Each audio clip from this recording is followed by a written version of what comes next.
Yo, yo, yo, yo, yo, yo. Yo, what's the deal? What's going on? What's going on? What's going on, everybody? Happy Monday. Happy Mindful and Miraculous Monday. It is Monday. It is Monday, and we are here. We're in the final week 141. We are one day away, man. Tomorrow is the final episode. We're getting this TikTok together. I always forget Monday mornings that I've been deleting TikTok for the weekend, and then I gotta do it right as I'm starting the show. But after tomorrow, we ain't gonna have this problem. You know what I mean? But we still gonna probably have the issue, actually, right? Fucking storage space, and why TikTok takes so much goddamn memory. You know what I mean? But we here, man. We here, week 141, episode 699 episodes in. One episode away from our next milestone episode. Our final episode, 700, is happening tomorrow. Tomorrow we will be on the same stream. Tomorrow we will also be live in person. It's going down. I'm looking away. My body is shaking up. I didn't even get to work out this morning.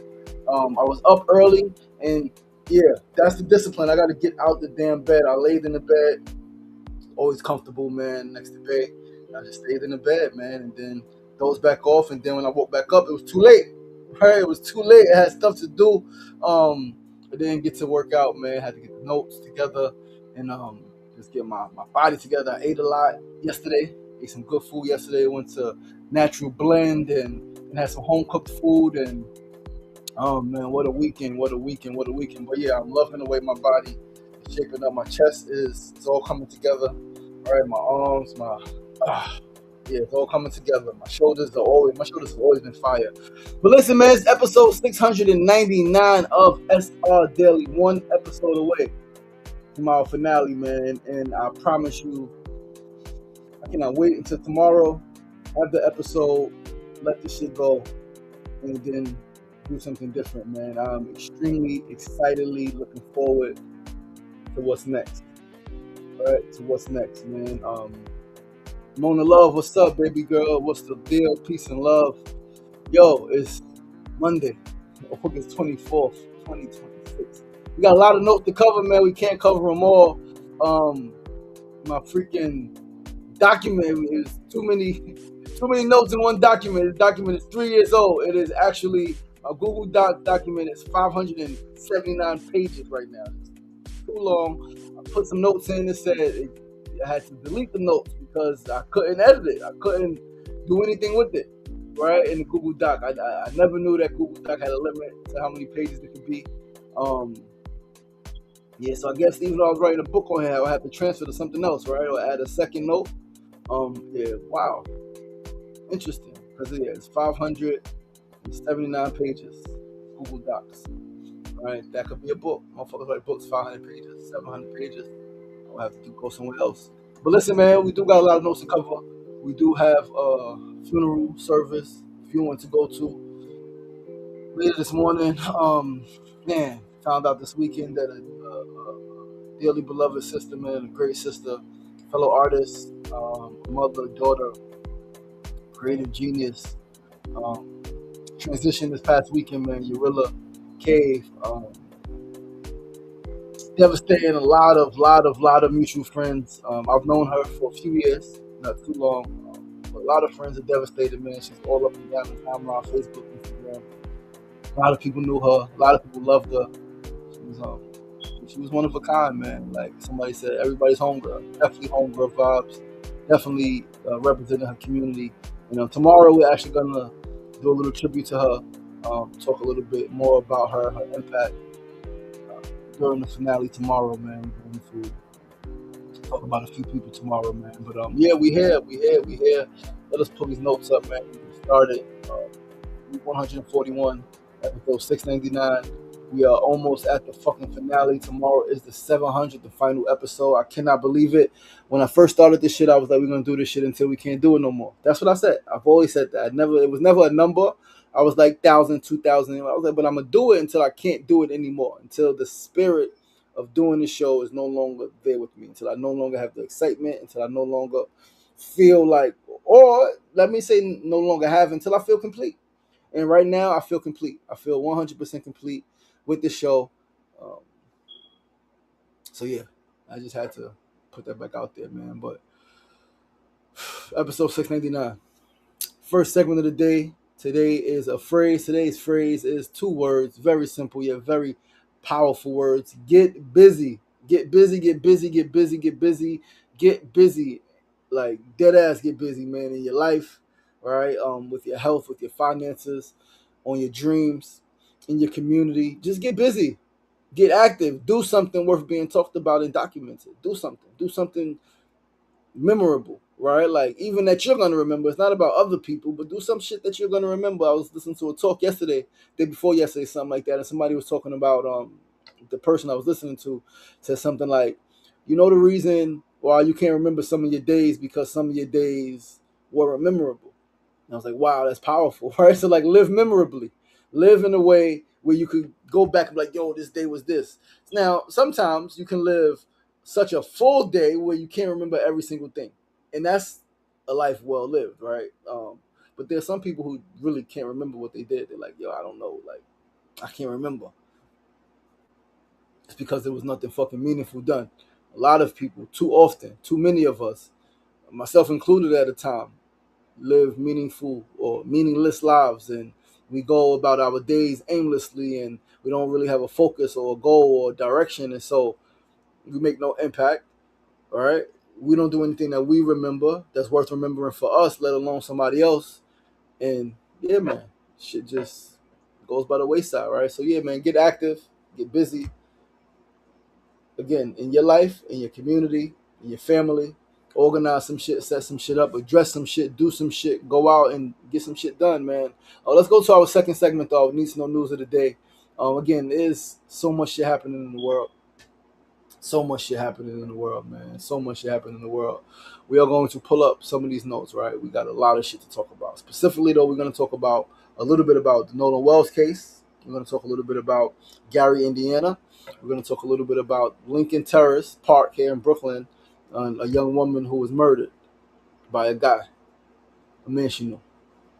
And there's so much other shit going on, man. So much shit that like I haven't even really paid attention to. I don't pay attention to, but you can see it on social media. Shit pops up in the Google feeds, right? You hear about it. One of the things that we're not going to talk extensively about today, but I don't know what's going on. I haven't went to research or read any articles.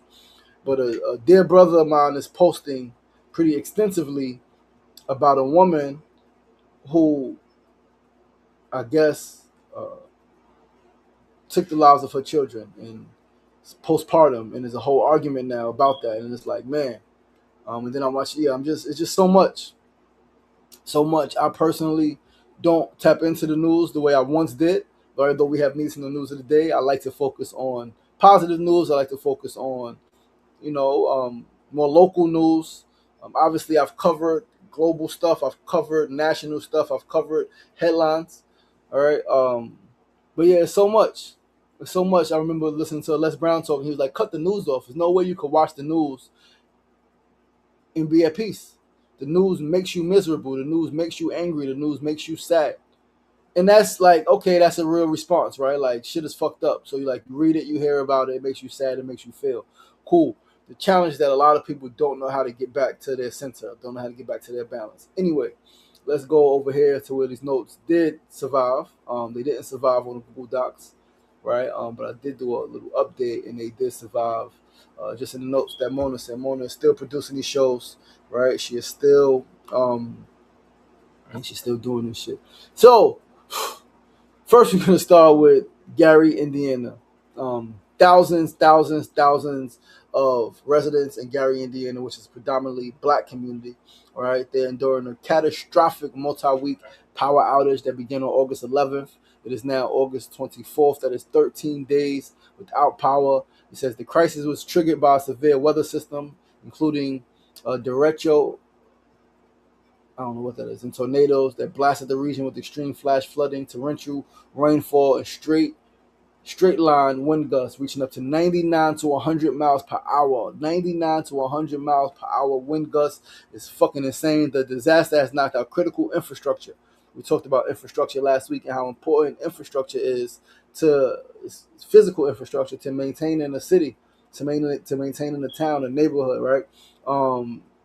The disaster has trapped some residents, and it sparked national outcry over a perceived slow response. Right, I was watching a little clip the other day. Somebody was like, "They know we black, and that's why they ain't here yet. They know it's only black people here."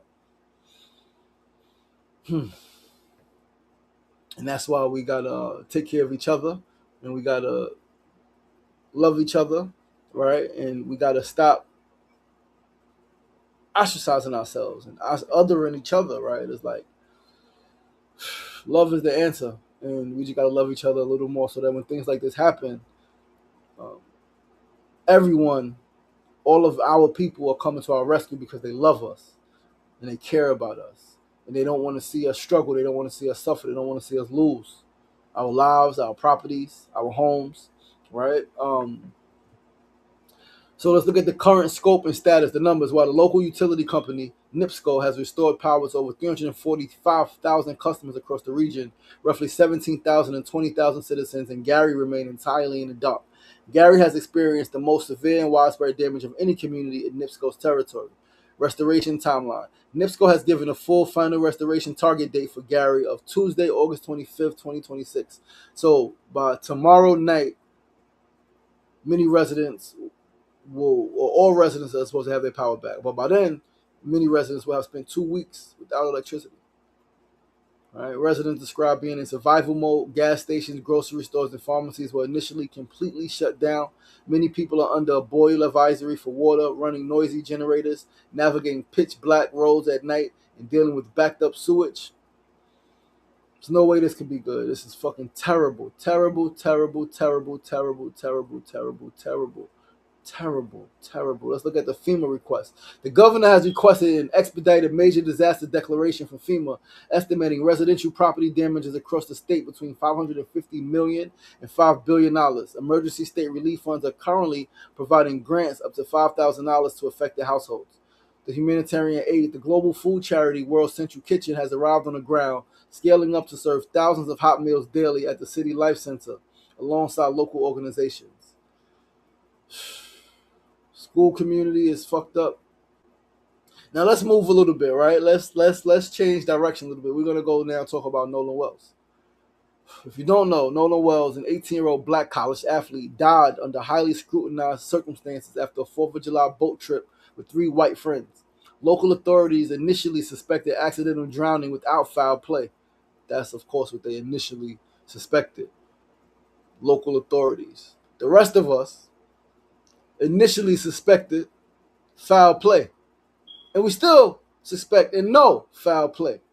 All right, they initially suspected accidental drowning without foul play, but widespread skepticism over timeline contradictions and racial dynamics has turned his death into a high-profile national civil rights case. So let's talk about what happened. So the disappearance and discovery, early July. July 4th, Nolan Wells traveled to Horn Island, an uninhabited barrier island off the Mississippi Gulf Coast, with 3 high school acquaintances. The return.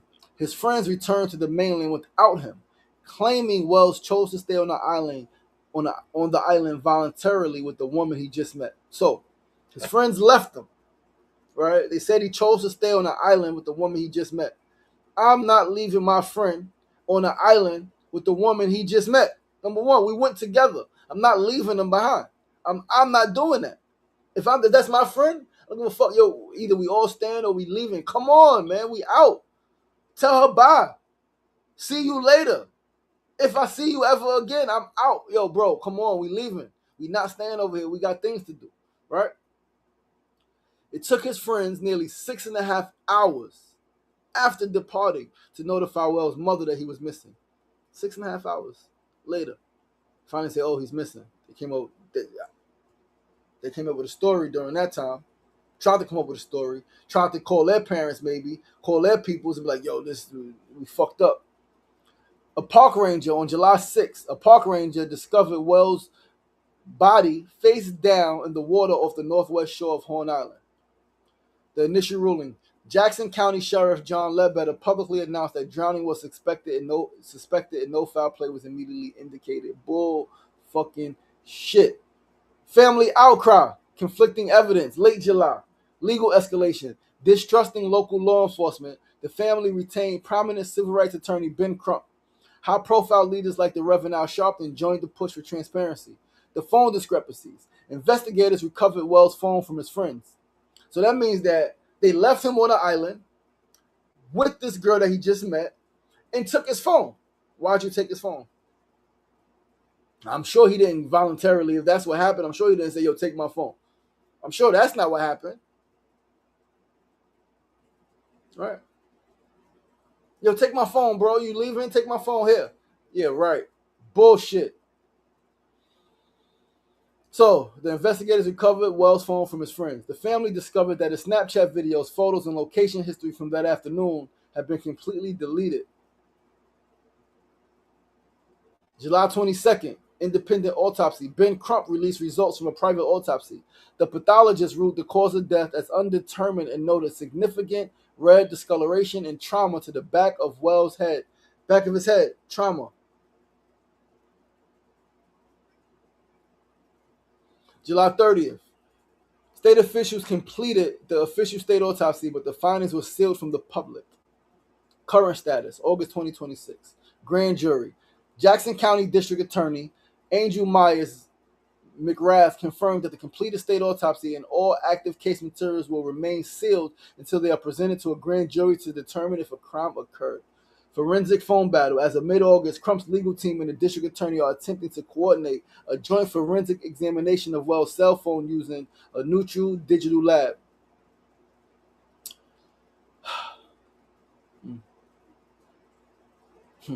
Defamation threats. Attorneys representing Wells' three friends issued a 19-page pre-litigation demand to Reverend Al Sharpton. They threatened a defamation lawsuit unless he retracts public statements they claim falsely implicate the young men. Bull fucking shit. Bullshit, bullshit, bull fucking shit. Federal charges. The FBI intervened to investigate external digital elements. 3 individuals with no connection to the family or the friends were federally charged for making violent bomb and death threats against local judges, witnesses, and officials over handling of the case. Yo, there's no way I'm leaving my phone. Giving you my phone if I just met a woman and y'all out and I'm staying. No way I'm leaving you with the woman you just met on the island if you're my friend. No way as a parent am I letting my child go on a fishing trip with only white friends. I'm not doing it. Some have done it.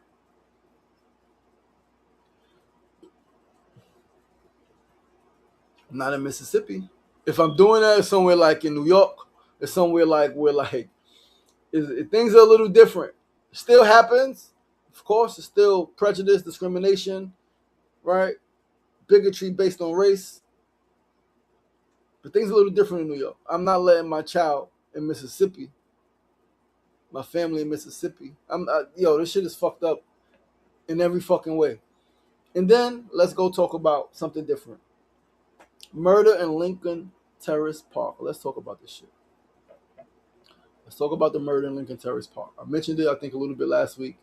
But this shit is fucking insane. So, Brooklyn woman killed after refusing ex's advances at a family barbecue. This is from Pix 11, right? I had read a separate article. They said it wasn't an ex; it was somebody that she had went out with before or dealt with before. I guess dealt with, went out with. I don't know. Shit is fucked up, man. A young woman was fatally stabbed while trying to fend off an aggressive ex-lover during a family barbecue at a Brooklyn park earlier this week. Shakima Davis, 30, was fatally stabbed after refusing the suspect's repeated sexual advances in Lincoln Terrace Park on the Eastern Parkway in Crown Heights at around 12:40 a.m. Tuesday, last week, right? Davis had invited the former flame to the party after he called her, but between the drinking and the smoking, things took a turn and he began annoying her for sex, according to NYPD Chief of Detectives Joseph Kinney. The victim kept saying no, and the argument escalated when she threw a drink at him. After she throws a drink on him, he begins to assault her. She actually picks up the grill in an attempt to get him away from her and strikes him with the grill. Once he's struck with the grill, he pulls out a knife and stabs her 3 times, causing her death. Davis was killed in front of her 7-year-old son and about 15 to 20 people who were also at the barbecue. Men don't hit women. Men don't hit women. Men don't hit women. Men don't stab women. Men that may want to have sex with a woman, she denies him. You're like, all right, I'm out. Right? Or, no, or, I'm out. It's okay. She said no. She doesn't want to do it. Like, damn, you can feel hurt. You feel all that. Like, walk away, kick the fucking dirt, like, throw your hat on the floor. Feel whatever the fuck you feel. Right? Feel whatever the fuck you feel. But you don't hit a woman. Right? You don't do that. You don't hit a woman. You don't stab a woman. 15 to 20 people there. What the fuck are y'all doing? Look out for each other. Stand up for each other. Come on. So some of the witnesses tried to apprehend the suspect, but he began flailing the knife around before running off. Police found Davis lying on the ground with several stab wounds, including one to the head, according to the police. I took my shirt off and tied it around her to compress her wounds. I tried to save her. She took her last 3 breaths in my arms, Freddie said. Freddie, what was, like, why did, like, before there was a knife involved. And obviously I wasn't there. I don't know what happened. I don't know if when he's talking to her and maybe her friends did try to step up, like, leave her alone. She was like, yo, chill, I got this. That could have happened. But, man, this shit is so bad all around. Killed in front of your son. With your friends there. Other people there, 15 to 20 people is there, they say. There's so many questions. Like, nobody could have been like, yo, bro, get out of here. Right? This is so bad. Mm.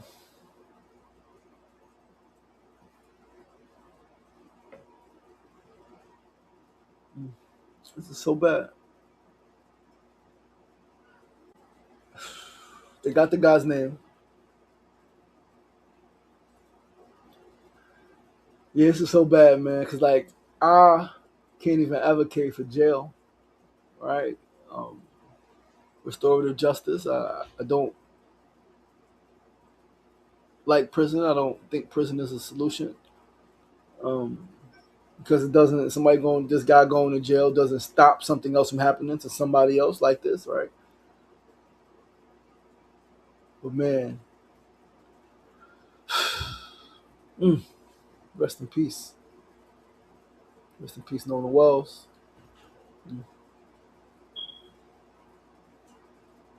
Rest in peace, Shakima Davis.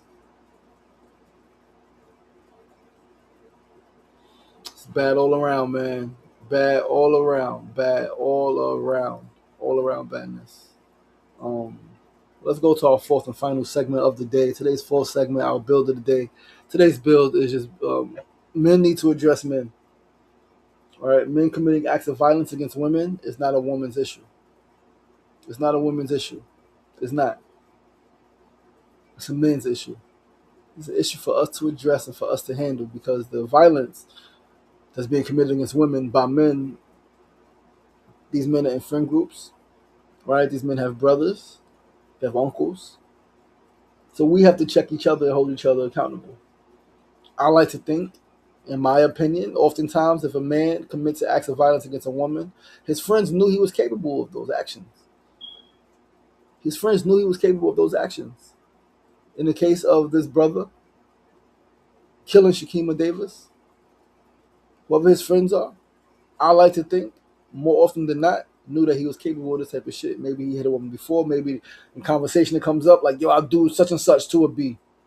All right? Yo, I don't give a fuck. I'll do this. And those men too often do nothing to address it. They do nothing. They don't say, yo, bro, you fucking bugging. What the fuck are you talking about? Like, you going to do what to who? Right? That doesn't happen is me always looking to understand. I'm going to say, okay, cool. Some may not know how to address it. Your friend is hurting his girl. Your friend is talking crazy to a chick he just met, to a sister he just met. Right? You don't know how to address it. Ask. We ask social media, every fucking thing else. Yo, how do I address? Yo, anonymous. Yo, I got a friend who abuses his girl. I want to address it. What do I say? Some men are scared of other men. Some men are scared of other men and then expect the women not to be scared of those same men. Yo, that nigga crazy. Yo, he do such and such. That means he don't. And then is a space where some men don't know how to address it. And then some men say they don't care because it's not their business. It's not their mother, their sister, their daughter, their aunt, their homegirl. So they're like, I don't give a fuck. She would have. Shit is so deep. But this shit is a men's issue. Listen, in the upcoming days, I'm going to post about the Brides March. I think it's the 26th annual Bride March. I think 99 was the incident. September 26th. Yeah, September 26th, I believe, was the 26th annual Brides March here in New York City. Well, it was all around the country, but here in New York City, we're doing the march. I'm participating. And we're going to be talking about that, right? Because if you don't know what the Brides March is, look it up. Look it up, right? This woman was killed on her wedding day by an ex. She was getting married, found her love, killed by an ex. Shit is a men's issue, guys. We got a lot of work to do on ourselves and each other, all right? Yeah, Mona said until it's theirs, meaning that a lot of men say it's not their business because it's not their sister, their daughter, their friend, their mother, until it is theirs, and then they want everybody else to do something. Yo, we got to get active. We got to get busy. We got to stand together. We got to stand up. As men, we got to stand up. We have to stand up. And we got to do a better fucking job in our own lives and in our communities, meaning that when there's some fuck shit going on, you got to figure out how to address it. Don't just be like, oh, there's some fuck shit going on. Oh, this motherfucker is. No, how do we address the issues? And I get it. It's not always an easy answer. It's not all. You don't always know what to do. You don't know how to look for the answer. But man, listen, yo, that's our show for today, guys. Thank you so much for tuning in. Listen, week 141, episode 699 is down. We got one episode left. Tomorrow's our 700th and final episode. Join us. Join us tomorrow in Queensbridge. 10-25 41st Avenue, 9 a.m. to 10 a.m. 9 a.m. to 10 a.m. We're going to have some sparkling cider. We're going to have some fruit. We're going to have some dry snacks. It's going to be a vibe.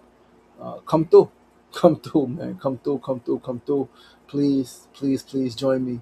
It's we say farewell. We're going to say farewell to SRDaily with personality meets enlightenment. We're going to turn the page. All right, we're going to turn the page. Turn the chapter. I'm going to go do some more epic shit, man. But yeah, man, join us tomorrow for our final episode. 9 a.m. to 10 a.m. 1 hour special. Got a guest interview. Javon, Sacred Disciple. It's going to be an incredible day. It's going to be an incredible show.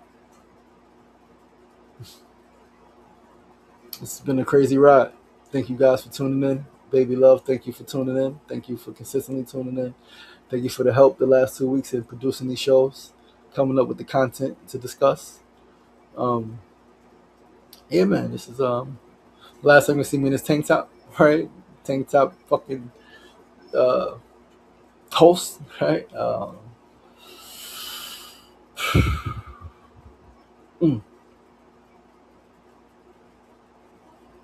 Wow. Really, 3 years. 3 years we've been doing the show. 700 episodes tomorrow. This is history. We did this shit. And yeah, man. See you guys tomorrow in person. Join us in person. We're gonna be live here, yes, but we're also gonna be in person in Queensbridge. Come join a live audience. Come sit with us in community. Look at this body. It's coming just the way I want it to come. Yo, I love you guys, man. Remember, it's not getting knocked down. That's the problem. It's staying down. So get up. The power is in you. As always, be kind to yourself and be kind to each other. Please remember, join us tomorrow. Tomorrow is the last show, episode 700. It's never going to be like this again. Peace and love. Be kind to yourself. Be kind to each other. We out.